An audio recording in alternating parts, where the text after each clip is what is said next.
세상 말에 귀신같이 한다 이런 말이 있죠.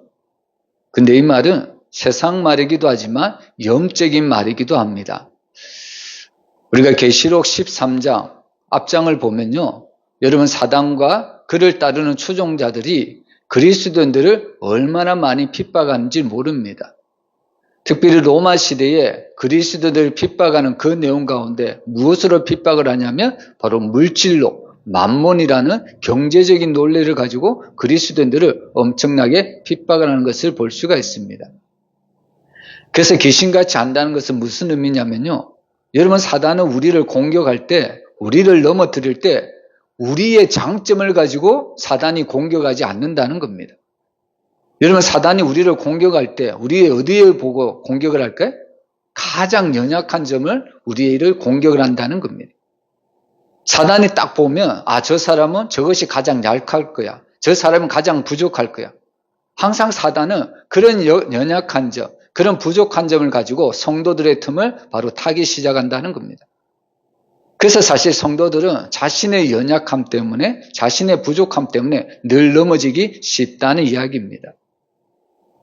여러분 사실 사단이 나에게 어떤 것을 가지고 공격을 하느냐, 그것을 보면요, 나는 이것이 약하구나, 그것을 우리는 단번에 알 수가 있습니다. 여러분 어떤 성도는 11조에 대해서 어떻게 보면 정말로 11조에 대해 감인 반응을 보이는 성도들이 있거든요. 그러면 그 성도는 무엇에 가장 약한 점일까요? 바로 물질에 가장 약한 점이라는 것을 스스로 깨달아야 합니다. 여러분 사단이 왜 그 성도에게 11조에 대해서 시험을 할까요? 그 성도가 물질에 대해서 가장 약하기 때문입니다. 그리고 어떤 사람은 사단이 나에게 공격할 때 어떻게 보면 건강에 대해서, 어떻게 보면 여러 가지 질병에 대해서 공격할 때가 많거든요. 그 이유는 나에게 가장 연약한 부분이 바로 건강이기 때문입니다. 질병이기 때문입니다. 그래서 세상 말에 귀신같이 한다는 말은 세상 말이기도 하지만 달리 보면요, 진짜 영적인 말이라는 것을 우리가 잊어서는 안 됩니다.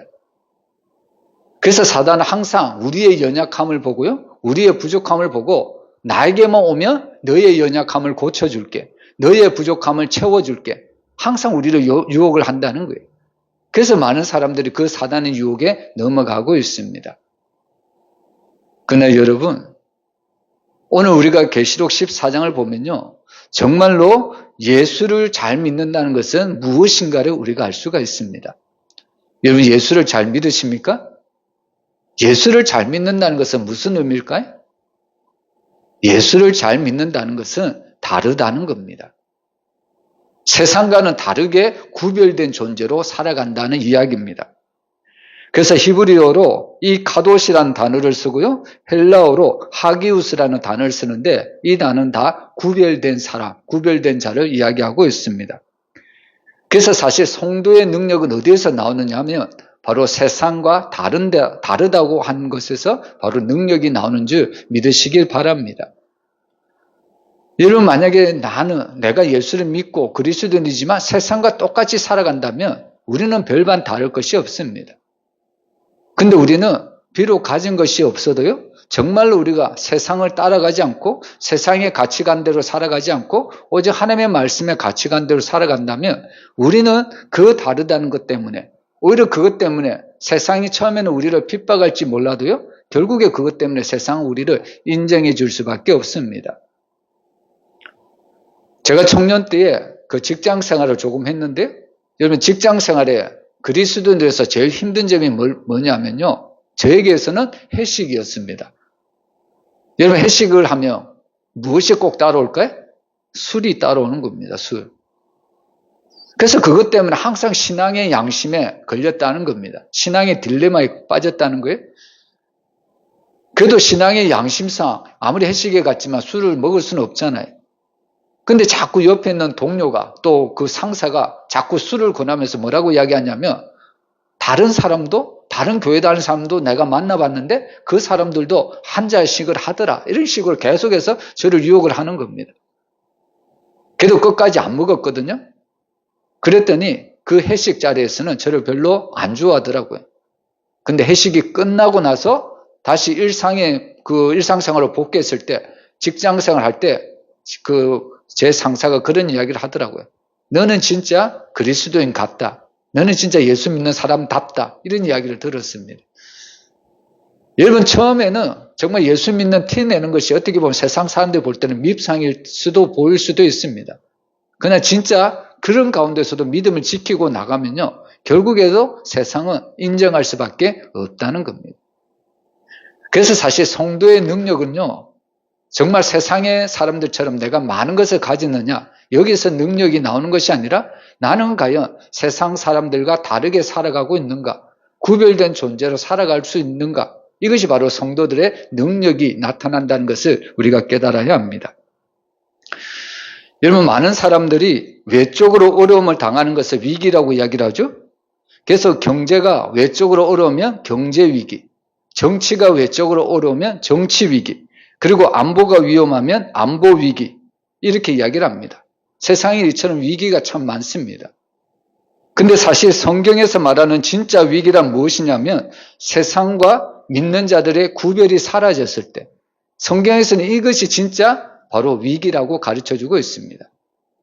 그래서 하나님은 진짜 이런 위기가 있었을 때 하나님은 어떤 조치를 취하실까요? 바로 하나님은 이런 믿는 성도와 세상 간의 이런 다름, 이런 구별이 사라졌을 때 하나님이 사용하신 방법이 고난이나 심판이었다는 것을 우리가 알 수가 있습니다. 여러분, 노아 홍수가 왜 왔을까요? 여러분, 노아 홍수는 원래 바로 하나님을 믿는 이 셋의 가문과 가인의 가문과 섞일 수가 없는 거죠. 근데 이 노아 시대는 이 하나님의 가문과 세상의 가문이 서로 혼탁되어서 서로 혼합이 되어서 결국에는 이들이 하나님을 떠나고 세상으로 나가버렸다는 겁니다. 구별이 사라졌다는 거예요. 그래서 하나님이 택하신 방법이 노아 대홍수였다는 겁니다. 그리고 또 민수기 25장에 보면요, 이스라엘 백성들이 모여서 여인들하고 음행을 저지릅니다. 결국에 믿는 사람이나 이방인들이나 이런 차이가 없어버리니까 하나님은 심판을 행하신 것을 볼 수가 있습니다. 신약에서도 마찬가지죠. 아나니아와 삽비라, 하나님은 왜 그 교회 안에, 그 공동체 안에서 이 부부를 죽이실까요? 여러분, 초대교회에서 바로 이런 아나니아와 삽비라 사건을 통해서 교회와 세상 간의 구별이 완전히 사라졌다는 겁니다. 이 아나니아와 삽비라의 한 행동 때문에 교회라는 것이 완전히 세상과 동일화되었다는 겁니다. 결국 이것 때문에 하나님께서 바로 아나니아와 삽비라를 심판하신 것을 우리가 잘 알 수가 있습니다. 그래서 우리가 잘 알 수 있듯이요, 하나님께서 마지막 날에 심판해 하시면 무엇으로 나뉘냐면 알곡과 가라지로 쫙 나눠지는 것을 우리가 알 수 있습니다. 그래서 사실 하나님의 심판은 두려운 것일 수도 있지만 어떻게 보면 하나님께서 순결한 작업을 바로 이 심판을 통해서 하신다는 것을 우리가 깨달아야 합니다. 정말 하나님의 이 고난과 이 심판을 통해서 나는 정말 하나님을 진짜로 믿는 알곡 신자인가, 아니면 겉으로, 아니면 외형적으로 믿는 가라지 신자인가, 우리는 이것을 정확하게 하나님의 심판을 통해서 분별해 낼 수 있다는 겁니다. 그래서 고난이 나쁜 것이 아니라 시편 기자가 고백한 것처럼 바로 우리는 고난을 통하여 주의 율례를 배울 수 있음을 믿으시길 바랍니다. 그래서 우리는 고난이 올수록 우리는 더욱더 하나님 앞에 가까이 가죠. 이것이 바로 참된 성도이고 내가 알곡 신자라는 바로 사인입니다. 그래서 사실 우리가 이 땅에서 신앙생활을 잘한다는 것은, 예수를 잘 믿는다는 것은 구별된 삶을 사는 것을 이야기합니다. 그래서 오늘 우리는 본문을 통해서 우리는 세상에 대해서 어떻게 구별이 되었는가, 우리가 세 가지로 한번 나눠보기를 원합니다. 첫 번째로, 우리는 하나님께 소속이 되어서 우리는 세상과 구별이 되었습니다. 우리 1절 말씀 우리 한번 같이 읽어보겠습니다. 또 내가 보니 보라, 어린 양이 시온산에 섰고 그와 함께 14만 4천이 서 있는데 그들의 이마에는 어린 양의 이름과 그 아버지의 이름을 쓴 것이 있더라. 여기 보면 사도 요한은 제일 먼저 나오는 단어가 내가 보니, 보라, 어린 양이 시온산에 섰다, 이렇게 이야기를 합니다. 여기서 보라는 말은 단순히 그냥 우리가 어떤 사물을 보라 이런 의미가 아니고요. 요한계시록 앞장에 보면 13장에 보면 이 사단과 그를 추종하는 세상의 세력들이 믿는 그리스도인들을 엄청나게 핍박을 하고 있습니다. 어떻게 보면 이런 핍박 앞에서 순교를 당하는 많은 그리스도인들이 있었다는 겁니다. 그래서 13장만 보면 어떻게 보면 너무나도 절망적인 상황입니다. 도무지 희망이 없는 시대입니다. 근데 오늘 사도 요한은 14장이 넘어와서 뭐라고 이야기합니까? 보라라고 이야기를 하는 겁니다. 이것은 바로 대반전을 이야기하는 겁니다. 13장에서는 믿는 그리스도인들이 엄청난 핍박과 고난을 당하고 순교를 당하고 그런 장면이었는데 어떻게 보면 더 이상 희망이 없고 소망이 없을 것 같았는데 근데 오늘 사도 요한은 14장이 넘어와서 보라, 완전히 대반전을 어떻게 보면 이제는 너희들이 고난이 아니라 승리자의 삶을 살 것이라는 것을 우주적인 대반격을 오늘 14장에서 보라라는 단어를 통해서 우리에게 설명을 해주고 있다는 겁니다. 여기 보면 지금 어린 양이 시온산에 서 있습니다. 근데 우리가 보통 어린 양을 표현할 때는 어린 양이 바로 하나님의 보좌 우편에 앉아 있다. 우리가 보통 이런 표현을 많이 쓰잖아요. 근데 여기 오늘 1절에 보면 이 하나님의 어린 양 대신 예수 그리스도는 바로 하나님 보좌 우편에 서 있는 모습을 우리에게 보여주고 있습니다. 그럼 어린 양이 왜 서 있을까요? 무슨 이유가 있으니까 서 있을 거 아닙니까? 여러분 그 이유가 우리가 계시록 12장 17절에 보면 왜 어린 양이 서 있는가 우리가 알 수가 있습니다. 우리 계시록 12장 17절 우리 한번 같이 읽어보겠습니다. 용이 여자에게 분노하여 돌아가서 그 여자의 남은 자손 곧 하나님의 계명을 지키며 예수의 증거를 가진 자들과 더불어 싸우려고 바다 모래 위에 서 있더라. 여기 보면 사단과 그를 추종하는 자들이 바로 하나님의 계명을 지키며 예수의 증거를 가진 자들과 더불어 싸우려고 나오고 있습니다. 근데 이 사단과 그를 추종하는 추종자들이 지금 앉아 있습니까? 아니면 서 있습니까? 서 있는 것을 볼 수가 있는 거죠. 여러분 전쟁을 만약에 할 때 적군의 모습이 앉아 있다. 그러면 조금은 안심을 할 수가 있죠. 어떻게 보면 앉아 있다는 것은 지금 당장에는 전쟁을 할 의도가 없는 것을 우리가 알 수가 있습니다. 근데 반대로 적군이 서 있다고 생각해 보세요. 그러면 언제 적군이 우리를 쳐들어올지 모르는 상황입니다. 지금 여기 보면 사단과 그를 추종하는 자들이 하나님을 믿고 그 어린 양을 따르는 성도들을 바로 멸절시키려고 싸움을 해서 이기려고 바로 이 사단과 그의 추종한 자들이 서 있다고 이야기를 하고 있다는 겁니다. 바로 이 사단은 하나님의 백성들과 싸우려고 서 있다는 모습을 이렇게 표현을 하고 있다는 겁니다. 그래서 오늘 우리가 읽었던 계시록 14장 1절에서 어린 양이 서 있다는 것은 무슨 의미냐면 바로 이 어린 양 대신 예수 그리스도께서 하나님의 백성들을 보호하고 지키려고 지금 악한 무리들과 싸우려고 우리 대신 서 있는 모습을 우리에게 보여주는 겁니다. 여러분 우리가 성경을 보면 골리앗과 다윗의 싸움이 있죠. 골리앗은 어떻게 보면 골리앗 자신과 다윗의 개인의 싸움이라고 생각을 했겠죠. 근데 다윗은 뭐라고 고백을 합니까? 다윗은 모든 전쟁은 여호와께 속했다 이런 고백을 합니다. 다윗이 고백하는 이 싸움은 바로 칼과 칼의 싸움이 아니고요. 수와 수의 싸움이 아니고 바로 여호와의 전쟁으로 고백을 했다는 겁니다. 여러분 이것이 우리가 살아가는 삶의 현장에서 이 사실이 얼마나 중요한지 모릅니다. 때로는 우리가 어떤 삶을 살아갈 때 내가 예기치 못하는 어려움을 만나죠. 그럴 때는 사람들은 대부분 두 가지 반응을 보입니다. 내가 행여나 뭔가 잘못을 해서 나에게 이런 어려움이 왔나? 내가 뭔가 실수를 해서 이런 어려움이 찾아왔나? 사람들이 이런 생각을 합니다. 그리고 또 두 번째는 어떤 생각을 하냐면 나는 이런 어려움을 만날 만한 일을 하지 않았는데 왜 나에게 이유 없는 고난이 왔을까? 그것 때문에 어떻게 보면 원망하고 불평하는 사람들이 있다는 겁니다. 근데 사실 우리가 살아가는 삶의 모든 현장은 바로 전쟁터라는 것을 잊어서는 안 됩니다. 우리가 칼과 어떻게 보면 칼과 총만 안 들었을 뿐이지 사실 우리의 삶의 모든 것은 전쟁터입니다. 어떻게 보면 오늘날 전 세계적으로 무역 전쟁을 하고 있지 않습니까? 이 무역 전쟁 때문에 지금 얼마나 큰 다른 나라들이 얼마나 힘들어합니까? 칼과 총만 안 들었을 뿐이지 사실 우리가 살아가는 삶의 모든 현장은 전쟁터라는 것을 우리가 잊어서는 안 됩니다. 근데 문제는 뭐냐면 이 전쟁터에서 과연 누구에게 주권을 맡기고 이 전쟁터에서 싸움터를 나갈 것인가? 이것이 중요한 거죠.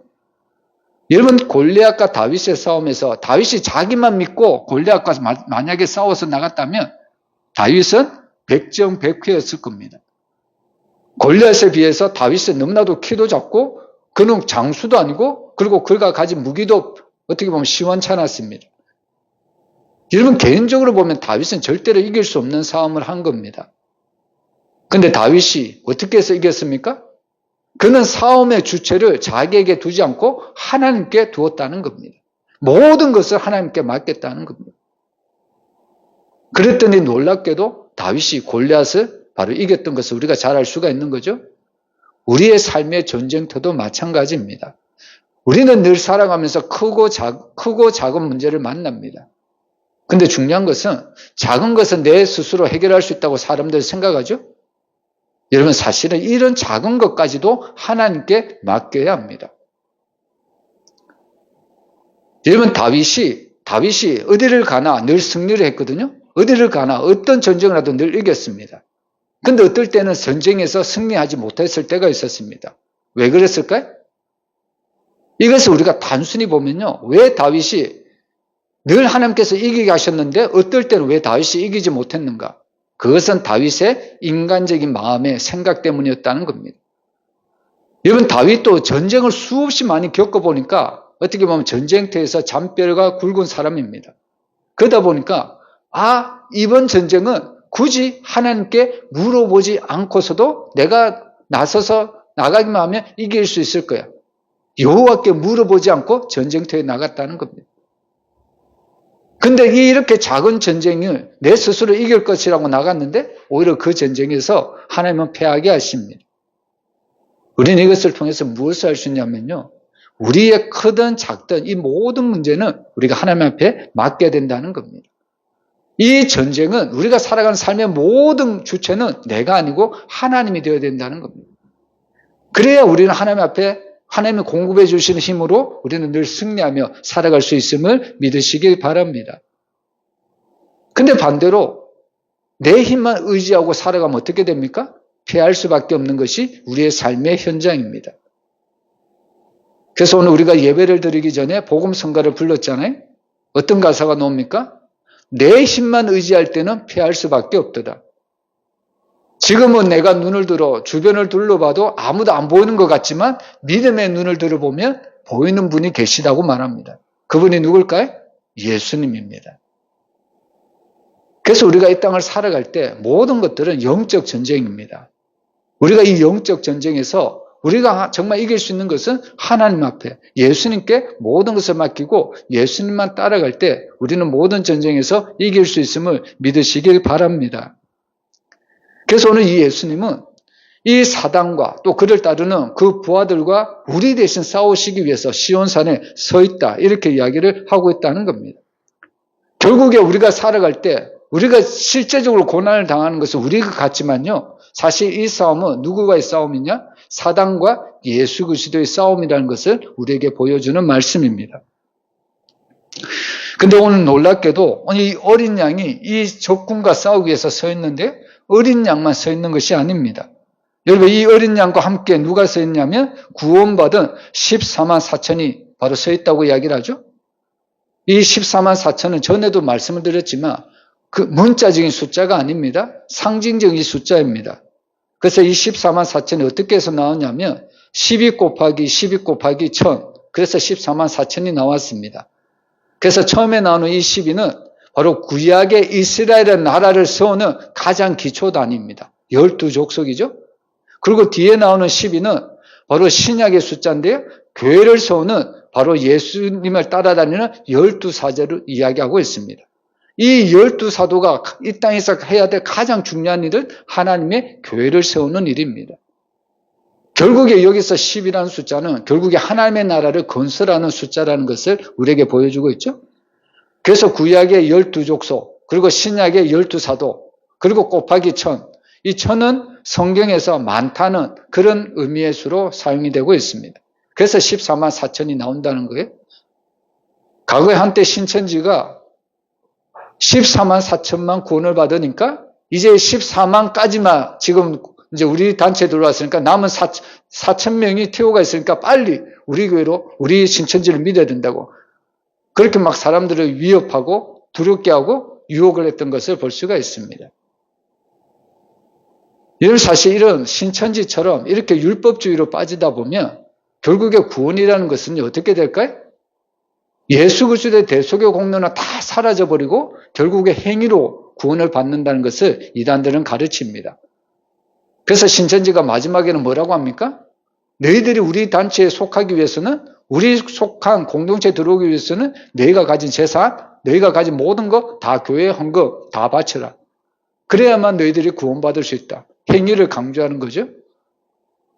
그래서 여기 보면 14만 4천은 실제적인 숫자가 아니라 구원받은 하나님의 백성들이 이처럼 많다는 것을 우리에게 표현해 주는 말씀입니다. 그래서 이 어린 양 되신 예수님과 이 구원받은 14만 4천 이 성도들이 함께 서 있다는 것은 뭐냐면 예수님이 적군들과 싸운다면 그를 믿는 어린 양을 믿고 따라다니는 성도들도 함께 싸우터에 나가야 된다는 겁니다. 여러분 예수님이 앞장서서 싸우는데 나는 나 몰라 하고 그냥 앉아있으면 되겠습니까? 오늘 그렇게 해서는 안 된다는 거죠. 그래서 이 어린 양 되신 예수님이 우리를 보호하시고 우리를 지키시려고 앞장서서 일하실 때 우리 또한 그 예수님과 함께 발 맞추어서 보조를 맞추어서 싸워야 된다는 것을 우리에게 가르쳐주고 있는 말씀입니다. 그럴 때 오늘 예수님은 우리에게 최종적인 승리를 가져다 준다고 이야기를 합니다. 그래서 여기 보면 어린 양이 시온산에 서 있다고 하는데 이 시온산은 무엇을 의미하냐면요. 이사야서 24장 23절에 보면 그때의 달이 수치를 당하고 해가 부끄러워하리니 이는 만군의 여호와께서 시온산과 예루살렘에서 왕이 되시고 그 장로들 앞에서 영광을 나타내실 것입니다. 라고 말씀합니다. 여러분 결국에서 시온산에서 하나님은 무엇을 하시냐면 하나님을 믿는 백성들을 통치하신다고 말씀합니다. 그래서 사실 우리는 하나님의 모든 통치 안에 있다는 것을 잊어서는 안 됩니다. 여러분 자녀가 누구의 통치 아래 있을 때 가장 편안히 살아갈 수 있을까요? 자녀는 누구 품이 가장 따뜻하고 안전할까요? 당연히 엄마 품입니다. 근데 가끔 성도들은 그 하나님의 품이 싫다고 자꾸 하나님의 품을 어떻게 보면 하나님의 품을 벗어나려고 하죠? 내 힘으로 한번 살아보려고 하죠? 근데 그것만큼 어떻게 보면 가장 위험한 때가 없습니다. 어린아이가 자기 스스로 걸어보겠다고 엄마 손을, 부모 손을 딱 뿌리치는 순간 어린아이는 몇 발짝도 걷지 못하고 돌부리에 걸려서 넘어집니다. 마찬가지로 이 땅을 사는 모든 사람들은 그 하나님의 손을 뿌리쳐버린다면, 하나님의 통치를 받는다면 내 스스로 살아갈 수 있을 것 같지만 결국에 우리 인생은 어떻게 보면 더 큰 어려움과 더 큰 낙심 가운데 빠질 수밖에 없다는 겁니다. 그래서 우리는 항상 만왕의 왕이 되신 그 하나님의 통치 안에 살아갈 때 우리의 삶이 제일 평안하다는 것을 잊어서는 안 됩니다. 근데 종종 사람들은, 특별히 한국 사람들은 이 통치라는 이념을 별로 좋아하지 않습니다. 왜냐하면 우리나라의 조선시대에 있었잖아요. 조선시대에 세종대왕과 같은 선한 임금만 있었던 것이 아니라 연산군 같은 그런 폭군도 있었기 때문입니다. 그래서 그런 폭군들이 나라를 다스리면 정말 백성들의 삶은 피폐할 대로 피폐해지는 거죠. 너무나도 고난과 어려움 가운데 살아가는 거죠. 그래서 이런 통치라는 단어는 특별히 한국 사람들은 별로 좋아하지 않는 것 같습니다. 그래서 하나님이 우리를 통치하신다면 어떻게 보면 조금 반감을 가지는 성도들이 있을지 모르겠습니다. 근데 하나님의 통치는 어떤 통치인가요? 어떤 통치냐면 하나님은 정확하게 우리에게 알려주시는데요. 우리 이사야서 40장 11절 우리 한번 같이 읽어보겠습니다. 그는 목자같이 양떼를 먹이시며 어린 양을 그 팔로 모아 품에 안으시며 젖먹이는 암컷들을 온전히 인도하시리로다. 아멘. 여러분 하나님의 통치는 어떤 통치입니까? 우리를 먹이시고 우리를 안으시고 우리를 인도하신다고 이야기를 하고 있습니다. 하나님의 통치는 어떤 세상의 왕처럼 포악스럽고 강포스러운 그런 통치를 말하는 것이 아니라 우리를 돌보시고 우리를 먹이시고 우리를 보호하시고 우리를 인도하시는 하나님께서 통치하신다고 말씀하는 겁니다. 이것이 바로 시온산의 만왕의 왕인 대신 하나님께서 우리를 통치하시고 다스리는 방법입니다. 그래서 사실 우리는 이런 통치가 어떻게 보면 우리의 사면의 보호막이 되는 거죠. 하나님의 이런 통치가 우리의 모든 삶에서 바로 하나님이 방패막이 되어주신다는 말씀입니다. 그래서 이 하나님의 통치 아래 바로 어린 양 대신 예수 그리스도가 서 있고요. 그리고 14만 성도가 서 있는 것을 볼 수가 있습니다. 우리는 이것을 통해서 무엇을 할 수 있냐면 어린 양 대신 예수 그리스도와 또 그를 통해 구원받은 모든 성도들은 한 묶음이라는 것을 우리에게 보여주는 말씀입니다. 여러분, 예수님과 우리는 뗄래야 뗄 수 없는 관계라는 것을 여기서 보여주는 겁니다. 여러분, 사실 우리가 예수님과 떨어질 수 있습니까? 여러분, 우리는 무엇으로 구원을 받았을까요? 우리는 무엇으로 제사함을 받았나요? 예수님의 대속, 예수님의 보혈로 우리는 제사함을 받았고 구원을 받았습니다. 쉽게 이야기하면 그 예수님의 보배로운 피가 지금 우리 안에도 여전히 흐르고 있다는 겁니다. 그래서 달리 말하면 예수님과 나와의 관계는요, 생명을 나눈 관계입니다. 여러분, 생명을 나눈 관계는 누구도 뗄 수가 없습니다. 그래서 예수님과 나는 한 묶음이라는 사실을 우리가 잊어서는 안 됩니다. 그래서 사실 우리는 운명적으로도요, 우리는 실패도 좌절도 할 수가 없습니다. 왜냐하면 우리는 항상 예수님과 하나가 되었기 때문입니다. 우리 안에 예수님이 계시기 때문에 우리는 실패가 아니라 좌절이 아니라 우리는 늘 승리의 삶을 살아갈 수밖에 없다는 겁니다. 그래서 항상 우리는 예수님과 함께 동행하기만 하면 우리는 예수님과 함께 늘 승리의 삶을 살아갈 수 있다고 오늘 본문은 우리에게 말씀하고 있습니다. 그래서 우리는 첫 번째로 우리는 세상에 속한 자가 아니라 우리는 하나님과 그 어린 양께 속한 자라는 것을 우리가 잊어서는 안 됩니다. 그리고 두 번째로 오늘 본문을 보면 우리는 새 노래를 부를 수 있는 사람들이라고 이야기를 하죠. 그것이 바로 2절과 바로 3절에 나오는 내용입니다. 여러분, 세상 노래 중에 재밌는 노래가 있거든요. 사랑은 아무나 하나. 혹시 들어봤나요? 여러분, 사랑은 아무나 할까요? 사랑이 아무나 할 것 같죠? 근데 사실 사랑도 아무나 하지 못합니다. 그러면 반대로 여러분, 찬송은 아무나 할 수 있을까요? 여러분, 사실 찬송도 아무나 할 수가 없습니다. 오직 어린 양 대신 예수 그리스도의 대속의 공로로 구원받은 성도들만 하나님 앞에 찬양을 드릴 수가 있다는 겁니다. 그래서 여기 보면 구원받은 성도들이 새 노래를 부른다고 이야기를 하죠. 헬라어에 이 새롭다는 뜻을 가진 단어가 두 개가 있습니다. 하나는 네오스라는 단어가 있습니다. 이 네오스라는 단어는 그 말대로 영어로 말하면 new, 바로 그 말대로 새롭다는 뜻을 가진 단어가 바로 네오스라는 단어입니다. 그리고 두 번째로 새롭다는 단어, 두 번째 헬라어 단어가 있는데요. 카이레라는 단어가 있습니다. 이 카이네라는 단어는요, 질적으로 새롭게 되었다, 이런 의미를 담고 있습니다. 그래서 여기서 보면 새 노래를 부른다는 것은 마치 신곡, 새로운 찬양, 어떻게 보면 이것만 부른다, 우리가 이렇게 생각할 수도 있는데 여기서 말하는 새 노래는 바로 오늘 히브리서 요한계시록을 보면 바로 이 네오스라는 단어를 쓴 것이 아니라 카이네라는 단어를 쓴 것을 볼 수가 있습니다.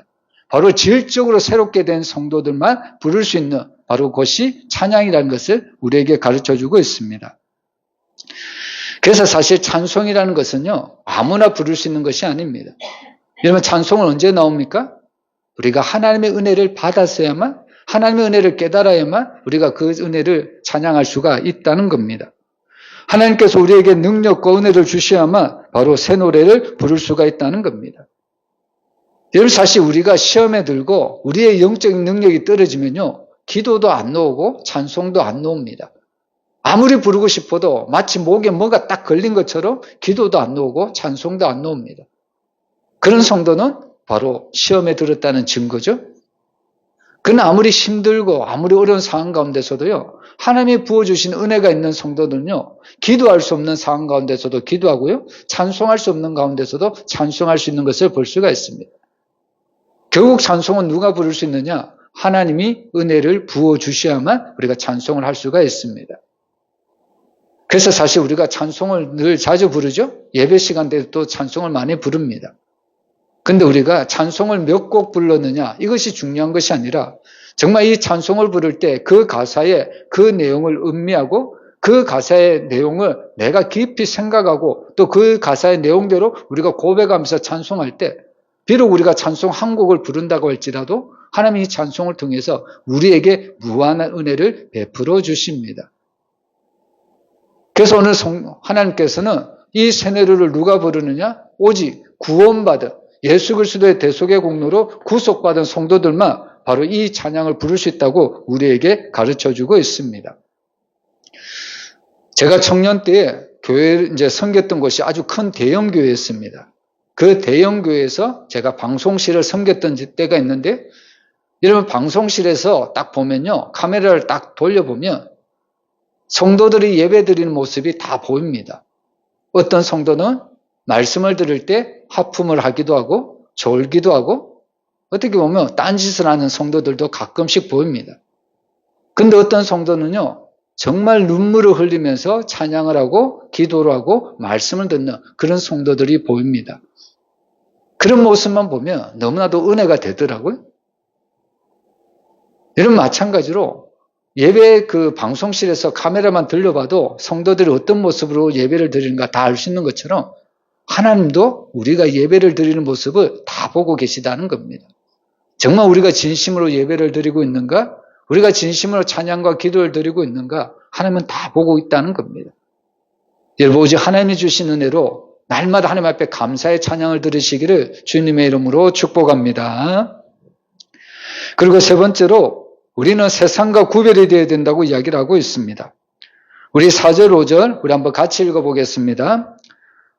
이 사람들은 여자와 더불어 더럽히지 아니하고 순결한 자라. 어린 양이 어디로 인도하든지 따라가는 자며 사람 가운데서 속량함을 받아 처음 익은 열매로 하나님과 어린 양에게 속한 자들이니 그 입에 거짓말이 없고 흠이 없는 자들이더라. 여기 보면 어린 양과 시온산에 서서 새 노래를 부르는 성도들, 구원받은 성도들의 특징 4가지를 이야기합니다. 첫 번째로 이들은 여자로 더불어 더럽히지 아니하고 순결한 자라고 말씀합니다. 여기서 말하는 여자는 어떤 의미냐면 사단이나 우상 또는 세상을 상징하는 말입니다. 구원받은 성도는 바로 사단이나 우상을 숭배하거나 세상을 사랑하는 일이 없고 오직 자신을 지켜서 하나님과 어린 양만을 사랑해야 된다는 것을, 세상과 구별된 삶을 살아가야 된다는 것을 이렇게 표현을 하고 있습니다. 그리고 두 번째로 이들은 어린 양이 어디로 인도하든지 따라가는 자들입니다. 여러분, 이것은 주님께 대한 절대적인 순종과 신뢰를 이야기합니다. 어린 양이 어디를 이끄시든지 따라간다는 것은 주님만 절대적으로 신뢰하고 그분만을 의뢰하겠다는 이야기입니다. 하나님의 말씀이라면 무엇이든지 순종하겠다는 것이 바로 성도들의 바로 참된 삶의 표지가 되어야 된다는 겁니다.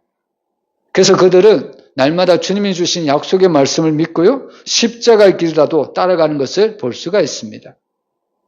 그래서 구원받은 성도는 어린 양이 어디로 이끄시든지 그 말씀에 순종하며 따라가는 성도들이라는 것을 우리에게 가르쳐 주는 겁니다. 그리고 세 번째로 구원받은 성도는 처음 익은 열매로 하나님과 어린 양에게 속한 자라고 말씀합니다. 하나님께는 바로 처음 익은 열매는 자신에게 드리라고 이야기를 하죠. 성경에 보면 처음 익은 열매로 하나님께 드려라.